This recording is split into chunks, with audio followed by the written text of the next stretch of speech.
साईबाबा नागरी बँकेच्या वतीने मान्यवर ग्राहकांना नवीन वर्ष 2026च्या निमित्त हार्दिक शुभेच्छा।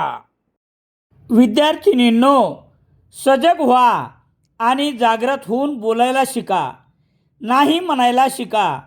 याचबरोबर पालकाशी सातत्याने संवाद साधत राहा, प्रत्येक गोष्टीकडे जागरूकतेने पहा, असे प्रतिपादन प्रमुख व्याख्याते मिलिंद पोक्षे यांनी केले। बुधवार 10 डिसेंबर रोजी एका कार्यक्रमात बोलताना व्यक्त केले। मिलिंद पोक्षे यांचे सेलू शहरातील हे 1160वे व्याख्यान होते। पोलीस अधीक्षक कार्यालय परभणी यांच्या वतीने आयोजित एक संवाद विद्यार्थिनीशी या कार्यक्रमाअंतर्गत शहरातील नूतन कन्या प्रशालेत आयोजित कार्यक्रमात प्रमुख वक्ते म्हणून मिलिंद पोक्षे हे विद्यार्थिनीशी संवाद साधत होते।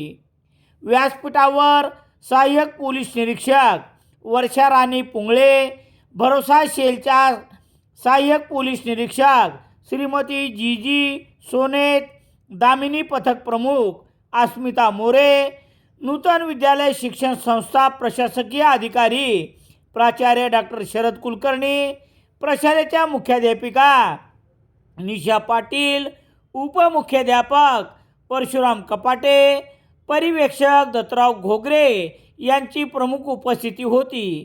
कार्यक्रमाची सुरुवात माता सरस्वती प्रतिमा पूजन आणि पूजा महाजन व संच यांच्या स्वागत गीताने झाली।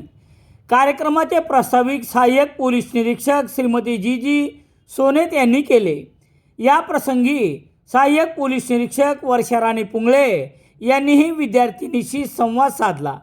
पुढे बोलताना मिलिंद पोक्षे यांनी विद्यार्थिनींना समाजातील विविध अत्याचाराविरोधात कसे सजग राहावे, काय काळजी घ्यावी याविषयी विद्यार्थिनीशी संवाद साधला। या प्रसंगी विद्यार्थिनींनी विचारलेल्या प्रश्नाचे समस्याचे मिलिंद पोक्षे यांनी समाधान केले। कार्यक्रमासाठी नूतन कन्या प्रशाला, नूतन विद्यालय, कस्तुरबा गांधी बालिका विद्यालय येथील विद्यार्थिनींनी हजेरी लावली।